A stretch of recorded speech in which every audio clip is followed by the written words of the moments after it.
जय Hind students. I hope कि आप सभी लोग स्वस्थ होंगे। आप सभी की प्रिपरेशन अच्छी चल रही होगी। आज हम एंशिएंट हिस्ट्री में गुप्तोत्तर काल का दूसरा पार्ट पढ़ने वाले हैं। इस दूसरे पार्ट में सबसे पहले पढ़ने वाले हैं चालुक्य वंश के बारे में, उसके बाद पढ़ने वाले हैं पल्लव वंश के बारे में। सबसे पहले हम पढ़ने वाले हैं चालुक्य वंश के बारे में।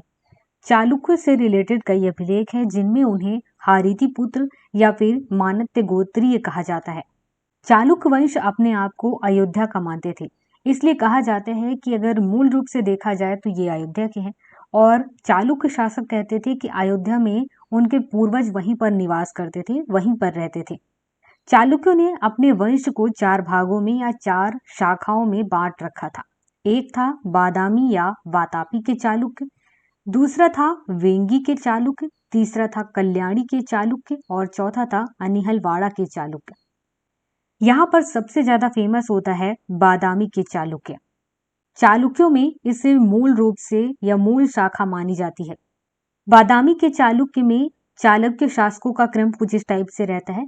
बादामी के चालुक्य की स्थापना जयसिंह चालुक्य ने की थी और ये पहला शासक था। उसके बाद पुलकेशिन फर्स्ट होता है, उसके बाद कीर्तिवर्मन प्रथम होता है, उसके बाद मंगलेश, उसके बाद पुलकेशिन द्वितीय, उसके बाद विक्रमादित्य प्रथम और फिर उसके बाद कीर्तिवर्मन द्वितीय होता है। हम केवल इम्पोर्टेंट और जिनका नाम होता है उन्हीं शासकों के बारे में पढ़ेंगे और एग्जाम के बेस पर जो इम्पोर्टेंट है उसी फैक्ट को ध्यान देंगे। जैसे कि हमने पहले बात किया कि बादामी के चालुक्य की स्थापना जयसिंह ने की थी, लेकिन वास्तविक रूप से चालुक्य वंश का संस्थापक पुलकेशिन प्रथम को माना जाता है। उसी ने बादामी या वातापी को अपनी राजधानी बनाया था और वहीं पर उसने अश्वमेध यज्ञ भी करवाया था। पुलकेशिन प्रथम के बाद उसका अगला उत्तराधिकारी कीर्तिवर्मन बनता है। कीर्तिवर्मन जब शासन करता है तो उस टाइम पर बनवासी के कदंबों, कोंकण के मौर्य और बेलारी और कर्नूलों को युद्ध में पराजित करता है। कीर्तिवर्मन के बाद मंगलेश अगला शासक बनता है और उसने भी कलचूरियों और कदंबों को पराजित किया था। और इसके बाद नेक्स्ट शासक बनता है पुलकेशिन द्वितीय। पुलकेशिन द्वितीय जो कि सबसे ज्यादा फेमस है चालुक्य वंश में और सबसे ज्यादा शक्तिशाली और योग्य शासक भी था। इसके बारे में ऐहोल अभिलेख से जानकारी मिलती है। अब हम बात करते हैं पुलकेशिन द्वितीय से रिलेटेड कुछ उपलब्धियों के बारे में जो एग्जाम के बेस पर इंपॉर्टेंट है। सबसे पहले तो चालुक्य राजाओं में सबसे महान शासक था, ये सबसे ज्यादा फेमस रहा है। दक्कन के कई सारे हिस्से रहे हैं जहां पर चालुक्य शासन का विस्तार हुआ था और ये पुलकेशिन द्वितीय ने किया था। इसी के टाइम पर जुआन जांग ने उसके राज्य का दौरा किया था, निरीक्षण किया था और उसी ने कहा था कि ये एक अच्छा राजा भी था और आधिकारिक राजा के रूप में पुलकेशिन द्वितीय बेहतर रहा है। पुलकेशिन द्वितीय दक्षिण और मध्य भारत को जीत चुका था। अब ये उत्तर भारत की ओर बढ़ रहा था आगे, जहां पर हर्षवर्धन उसे रोकता है। ये हिंदू था लेकिन इसने बौद्ध धर्म और जैन धर्म के प्रति भी सहिष्णुता अपनाई थी। मतलब कि जो लोग बौद्ध धर्म अपनाते हैं या जो लोग जैन धर्म अपनाए हुए थे उनको उनके हिसाब से पूजा पाठ करने दिया जा रहा था। अगर इस धर्म के लोग कुछ करना चाह रहे थे तो उस पर उसका कोई रोक टोक नहीं था। पुलकेशिन द्वितीय अपने टाइम पर काफी अच्छा राजनयिक संबंध भी बना रखा था, जैसे कि उसने फारस के राजा खुसरो द्वितीय के साथ अच्छे राजनयिक संबंध बना रखे थे। अब हम चालुक्यों के प्रशासन और समाज के बारे में बात करते हैं। सबसे पहले तो चालुक्य के पास एक महान समुद्री शक्ति थी। समुद्र के आसपास वाले एरिया में इसका अच्छा कंट्रोल था, क्योंकि दक्षिण भारत की तरफ जैसे कि केरल है, तमिलनाडु, आंध्र प्रदेश, ये सभी के तट पास समुद्र है और उसी के एरिया में इन लोगों का अपना शासन था। इसके बाद इनके पास एक सुव्यवस्थित सेना थी। चालुक्यों के टाइम में जनता की जो आम भाषा थी वो कन्नड़ थी और इसी के टाइम पर कन्नड़ और तेलुगु साहित्य में विकास देखने को मिला था। चालुक्यों में राजपद मतलब राजा का जो पद रहा है वो वंशानुगत था। यहाँ पर योग्यता नहीं देखी जाती थी, बल्कि आप राजा के बेटे हो, उत्तराधिकारी हो और आप ही संभालोगे, ऐसा वाला सिस्टम था। हाँ, ये था कि इनके टाइम पर जो राजा रहा करता था जनता की समस्याओं को डायरेक्टली खुद से ही सॉल्व किया करता था। ऐसा नहीं है कि किसी को जिम्मेदारी दे दी और फिर कोई मतलब नहीं है जनता से। चालुक्यों के टाइम पर रानियां भी प्रशासन संभालने में राजा की हेल्प किया करती थी। इससे पहले बहुत कम ऐसा देखने को मिला था, केवल वैदिक काल में छोड़ करके, वो भी ऋग वैदिक काल। उसके बाद रानियों का काम कुछ खास रहा नहीं करता था प्रशासन संभालने में, लेकिन यहाँ पर रहा है। जैसे कि एक एग्जाम्पल कीर्तिवर्मा द्वितीय की पत्नी महादेवी थी, जो कीर्तिवर्मा द्वितीय की हमेशा प्रशासन संभालने में हेल्प किया करती थी। हाँ, ये है कि चालुक्यों के टाइम में जितने भी लेख मिले हैं, उनमें मंत्री परिषद के बारे में कुछ नहीं बताया हुआ है। ऐसा माना जा रहा है कि प्रशासन संभालने में राज परिवार के जो सदस्य हुआ करते थे, वही वो सारा काम देखा करते थे, और राजा का जो आदेश रहा करता था वो हमेशा मौखिक हुआ करता था। यहाँ पर चालुक्य के टाइम पर जो नगर हुआ करते थे उन्हें पट्टड़ या पुर कहा जाता था। जो बड़े बड़े नगर थे वहां पर कुछ बड़ी बड़ी सभाएं हुआ करती थी, जिन्हें महाजन कहा जाता था। राजकुल के जो सदस्य हुआ करते थे उन्हें कुछ अलग अलग एरिया दे दिया जाता था, ताकि वो उस एरिया को संभाल सके, और उन्हें वहां का राज्यपाल नियुक्त कर दिया जाता था। चालुक्यों के टाइम में जो शासन की सबसे छोटी इकाई थी वो गांव थी, जैसे कि आज भी गांव ही है, और कुछ जगह पर गांव को गामुंड कहा गया है। चालुक्यों के टाइम पर कई सारे टैक्स रहे हैं। उन टैक्स का क्या नाम है ये आपको पता होना चाहिए। जैसे कि हैदराबाद में हमें पुलकेशिन द्वितीय का ताम्रपत्र अभिलेख मिलता है, जिनमें से लिखा हुआ टैक्स के बारे में कि निधि टैक्स होता है, उपनिधि टैक्स होता है, विलुप्त टैक्स, ये मतलब कि विलुप्त कर, ऊपरी कर होता है। इसके बाद है कला और वास्तुकला। चालुक्यों ने अपने टाइम पर दो टाइप के मंदिर बनाए, कुछ अपने धर्म से रिलेटेड और कुछ ऐसा जो धर्म निरपेक्ष हुआ करता था। कई सारे गुफा मंदिर भी का निर्माण करवाए थे। मंदिरों में कई सारे भित्ति चित्र भी बनवाए गए थे।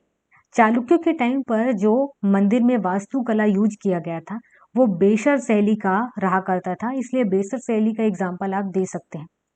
इस शैली को दक्कन शैली भी कहा जाता है, कर्नाटक द्रविड़ शैली कहा जाता है, या चालुक्य शैली भी कहा जाता है। चालुक्यों के टाइम पर जो मंदिर बना था उसमें जो डिजाइन है, जो शैली यूज की गई थी, वहां पर द्रविड़ शैली और नागर शैली इन दोनों को मिला करके फिर मंदिर को बनाया गया था। कर्नाटक में पट्टाडकल एक जगह है, एक कस्बा है। चालुक्यों के टाइम पर ये काफी फेमस रहा है। यहाँ पर उन लोगों ने कई सारे मंदिर बनवाए, जिसमें से 4 नागर शैली से निर्माण किए हैं और 6 द्रविड़ शैली में निर्माण है। टोटल यहाँ पर 10 मंदिर है, और इसे आज के टाइम पर यूनेस्को की विश्व धरोहर स्थल माना जाता है। चालुक्यों के टाइम पर जो मंदिर बने हुए थे वो पत्थरों के बने हुए थे, और चालुक्य के जितने भी मंदिर है उनमें से सबसे ज्यादा फेमस है एहोल का विष्णु मंदिर, जो कि सबसे ज्यादा सुरक्षित है। यहाँ पर जो मंदिर बना हुआ है उनमें उड़ते हुए देवताओं की सुंदर सुंदर मूर्तियां बनी हुई हैं, जिसकी वजह से लोग यहाँ पर ज्यादातर से देखने आते हैं। ये ज्यादा फेमस है। इसके बाद नेक्स्ट है कल्याणी के पश्चिमी चालुक्य। कल्याणी के पश्चिमी चालुक्य वंश का जो उदय है वो राष्ट्रकूटों के पतन के बाद हुआ था, और इसका संस्थापक भीम प्रथम था। भीम प्रथम के बाद यहाँ पर अगला शासक आता है तैल या तैलब द्वितीय। इसके टाइम पर राजनीतिक इतिहास यहाँ से स्टार्ट होता है। तैलब द्वितीय ने अपनी राजधानी मान्यखेत में स्थापित की थी। मान्यखेत एक जगह थी जिसे राजधानी बनाया था। तैलब द्वितीय ने परमार शासक मूंज से एक लंबे टाइम तक संघर्ष किया, और इसके बारे में कई सारे साहित्य और लेखों में बताया गया है। इस वंश में एक शासक होता है सोमेश्वर प्रथम। इसने कोप्पम की लड़ाई में चोल राजाधिराज की हत्या कर दी थी। उसके बाद उसने वीर राजेंद्र चोल को चुनौती दी, और उसके बाद उससे लड़ते हुए उसमें पराजित भी हो जाता है। इसके बाद चोल नरेश राजराज ने सोमेश्वर प्रथम को पराजित किया, और उसके बाद चोल नरेश राजराज ने खुद को विजयेंद्र की उपाधि दी थी।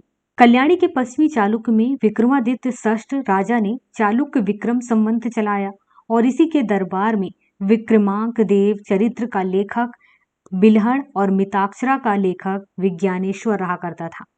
विक्रमादित्य षष्ठ ने विक्रमपुर नाम का एक नगर बसाया हुआ था, और वहीं पर भगवान विष्णु का एक बड़ा मंदिर भी बनवाया था। पास में एक बड़ा झील भी बनवाया था। सोमेश्वर तृतीय ने अपने टाइम पर मानसोल्लास ग्रंथ की रचना की थी, और इस वंश का अंतिम शासक था तैल तृतीय का पुत्र सोमेश्वर चतुर्थ। आगे चल करके कल्याणी का ये चालुक्य वंश 3 राज्यों में बट गया। देवगिरी का यादव वंश, वारंगल का काकतीय वंश, और द्वार समुद्र का होयसल वंश। इसके बाद नेक्स्ट है वेंगी के चालुक्य, जिन्हें पूर्वी चालुक्य भी कहा जाता है। इस वंश का संस्थापक विष्णुवर्धन था, और इसने अपनी राजधानी वेंगी को बनाया था। भारवी नाम का एक लेखक, उसने किरात अर्जुनियम को लेख लिखा था, और ये विष्णुवर्धन के दरबार में रहा था। जयसिंह प्रथम ने पृथ्वी वल्लभ पृथ्वीजय सिंह और सर्वसिद्धि जैसी उपाधियां धारण कर ली थी। विष्णुवर्धन द्वितीय ने विषम सिद्धि, मकरध्वज और प्रलय आदित्य जैसी उपाधियां धारण कर रखी थी। इसके बाद विजयादित्य सप्तम ने वेंगी के चालुक्य वंश का अंतिम शासक के रूप में इस शासन को चलाया था। यहाँ पर केवल इंपॉर्टेंट शासकों का नाम दिया हुआ है, जैसे कि विष्णुवर्धन जो कि संस्थापक था, जय सिंह प्रथम, विष्णुवर्धन द्वितीय और विजयादित्य सप्तम। इसके बाद है अनिहल का चालुक्य, जिन्हें सोलंकी वंश भी कहा जाता है। इसे लाट का चालुक्य भी कहा जाता है। इस वंश का संस्थापक था भूवड़ प्रथम। इसमें एक शासक होता है मूलराज प्रथम। इसने इस वंश को प्रतिष्ठा दिलाई थी और इसी ने अपने टाइम पर अनिहलवाड़ा को अपनी राजधानी बनाया था। इसके बाद एक शासक होता है भीम प्रथम। इसके टाइम पर वास्तुपाल और तेजपाल होते हैं। इन लोगों ने अबू में एक दिलवाड़ा का जैन मंदिर बनवाया था और इसी के टाइम पर महमूद गजनवी ने सोमनाथ मंदिर पर आक्रमण किया था। इसके बाद सोलंकी वंश में एक राजा था जय सिंह सिद्धराज। इसके दरबार में एक जैन विद्वान हेमचंद्र रहते थे। इसके अलावा एक नेक्स्ट शासक होते हैं कुमारपाल। ये जैन धर्म को अपनाए थे और विधवाओं को संपत्ति जब्त होने के लिए जो नियम बना हुआ था उसे समाप्त कर दिया गया था। इसके बाद सोलंकी वंश में एक शासक होता है मूलराज द्वितीय। इसने अपने टाइम पर मोहम्मद गौरी के अतिक्रमण को विफल किया था, इस वजह से इसका नाम काफी रहता है। इस वंश में आपको दो शासकों का सबसे पहले नाम याद रखना है। एक है भीम प्रथम, जिसके टाइम पर महमूद गजनवी आया था सोमनाथ मंदिर पर आक्रमण करने, उसे लूट कर ले जाने। और मूलराज द्वितीय को याद रखना है क्योंकि इसके टाइम पर मोहम्मद गौरी आया था। अब बात करते हैं पल्लव राजवंश के बारे में। जब हमने सातवाहन वंश के बारे में पढ़ा था तो सातवाहन के अधीन में पल्लव राजवंश थे। एक टाइम को देख करके पल्लव राजवंश अपने आप को स्वतंत्र घोषित कर देते हैं और उसके बाद पल्लव राजवंश का अपना नाम होता है। इस वंश की स्थापना सिंह वर्मा ने की थी। जब सिंह वर्मा अपने टाइम पर शासन कर रहा था तो उसके टाइम पर आंध्र प्रदेश और तोंड मंडलम ये दोनों उसके अधीन थे। पल्लव के टाइम पर चौथा शासक था विष्णुगुप्त। इसके बारे में समुद्रगुप्त के प्रयाग प्रशस्ति से जानकारी मिलती है। पल्लव के टाइम पर कई सारे शासक रहे हैं जिनका नाम रहा है, जिनके बारे में एग्जाम में पूछा जाता है, जैसे कि सिंह विष्णु है। इसने अपने आप को अवनी सिंह की उपाधि दी थी। इसने कई सारे युद्धों में जीता था, कई सारे क्षेत्र जीते थे। इसके अलावा वेलूर पालयम ताम्रपत्र में सिंह विष्णु द्वारा कई सारे युद्ध किए गए थे और चोलों को पराजय किया गया था, इसके बारे में उसमें जानकारी मिलती है। इसके बाद है महेंद्र वर्मन प्रथम। ये अपने आप को मत विलास, विचित्र चित्र, गुण भर इस टाइप की उपाधि दे रखा था।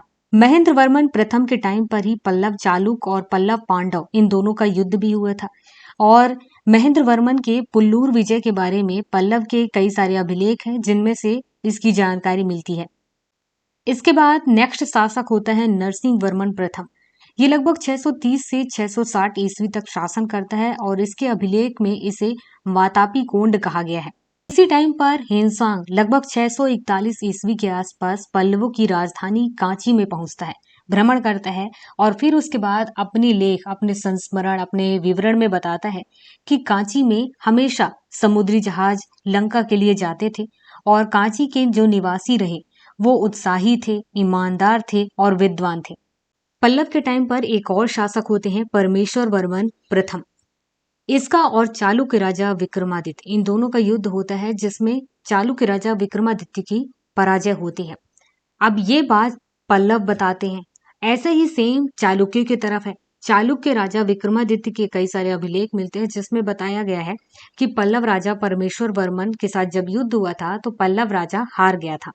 इसके अलावा कुछ इंपॉर्टेंट फैक्ट है पल्लव काल से रिलेटेड, जैसे कि यहाँ की जो प्रशासन थी वो गुप्त साम्राज्य और मौर्य सम्राट में जैसा प्रशासन था सेम वैसा ही रहा है। इसके बाद अर्काट, मद्रास, त्रिचिनापल्ली और तंजौर इन क्षेत्रों पर पल्लवों का शासन था। राजा शासन का सर्वोच्च अधिकारी होता था। इसके अलावा उत्तराधिकारी होता था, उसे युवराज कहा जाता था। ग्राम श्रेणियां 3 तरह की होती थी, ब्रह्मदेव, अग्रहार, देवदान श्रेणियां। ग्राम का मुखिया ग्राम भोजक होता था। ग्राम सभा और जिला परिषद इन दोनों के मध्य प्रशासन का मेन काम करता था ग्राम का मुखिया। इसके बाद बात करते हैं पल्लव कालीन कला या आर्ट के बारे में। पल्लव के टाइम पर ही दक्षिण भारत में ये सबसे ज्यादा फेमस रहा है। पल्लवों ने लगभग 6वीं से 10वीं शताब्दी तक राज किया। पल्लव कालीन जो वास्तुकला थे वो 4 भागों में बटे थे। एक है महेंद्र वर्मन शैली, दूसरा है मामल्य शैली, तीसरा है राजसिंह शैली और चौथा है नंदी वर्मन शैली। महेंद्र वर्मन शैली लगभग 600 से 640 ईस्वी तक के बीच रहा है। इस शैली में जो मंदिर का निर्माण हुआ उसे मंडप कहा गया था और इससे रिलेटेड कई सारे मंदिर हैं, जैसे कि भैरव कुंड है, नंदवल्ली का अनंत शयन मंदिर है। इसके बाद है दूसरे नंबर पे मामल्य शैली, जो कि 640 से लगभग 674 ईस्वी तक रहा है। नरसिंह वर्मन प्रथम के टाइम पर मामल्य शैली में जितने भी मंदिरों का निर्माण हुआ है उसे मामल्यपुरम कहा गया है। और मामल्य शैली में एक रथ का निर्माण हुआ है जिसे सप्त पैगोडा कहा जाता है। इसके बाद नेक्स्ट है राजसिंह शैली। ये लगभग 674 ईस्वी से 800 ईस्वी के बीच रहा है और इसमें जो मंदिरों का निर्माण होता था वो पत्थर और ईंटों से बना होता था। इसका एक एग्जाम्पल है जैसे कि बैकुंठ पेरुमल मंदिर और महाबलीपुरम का मंदिर। इसके बाद नंदी वर्मन शैली जो लगभग 800 से 900 ईस्वी के बीच रहा है। यहाँ पर ये मंदिर का निर्माण होता था, उसमें पाषाण या पत्थरों का यूज होता था और ये मंदिर पहले के मंदिरों के आकार में छोटे होते थे। एग्जाम्पल जैसे कि मुक्तेश्वर मंदिर है, मातेंगेश्वर मंदिर है, गुडीमल्लम का परशुरामेश्वर मंदिर है। इसके बाद आपको कुछ मंदिरों के बारे में याद रखना है, जैसे कि नागर शैली से ये सभी मंदिरों का निर्माण हुआ है। उड़ीसा का लिंगराज मंदिर, पुरी का जगन्नाथ मंदिर जो कि उड़ीसा में है, कोणार्क का सूर्य मंदिर जो कि उड़ीसा में है, खजुराहो का मंदिर जो कि मध्य प्रदेश में है, कंदरिया महादेव का मंदिर और उसके बाद मोढेरा का सूर्य मंदिर ये गुजरात में है, दिलवाड़ा का जैन मंदिर ये राजस्थान में, ये सभी नागर शैली से निर्मित हैं। इसके बाद बेसर शैली से 2 मंदिर है जो फेमस है, महाराष्ट्र का कैलाश मंदिर और एलिफेंटा का गुहा मंदिर। इसके बाद द्रविड़ शैली से निर्मित मंदिर है, मामल्लपुरम का रथ मंदिर है, कांची का कैलाश मंदिर है, बैकुंठ का पेरुमल मंदिर है, बृहदेश्वर मंदिर, गंगैकोंड चोलपुरम मंदिर, तिरुमलाई मंदिर। 3 मंदिरों को आपको इनकी शैलियों के हिसाब से याद रखना है। यहाँ पर हमारा ये चैप्टर कंप्लीट होता है। फाइनली एंशिएंट हिस्ट्री कंप्लीट हो गया।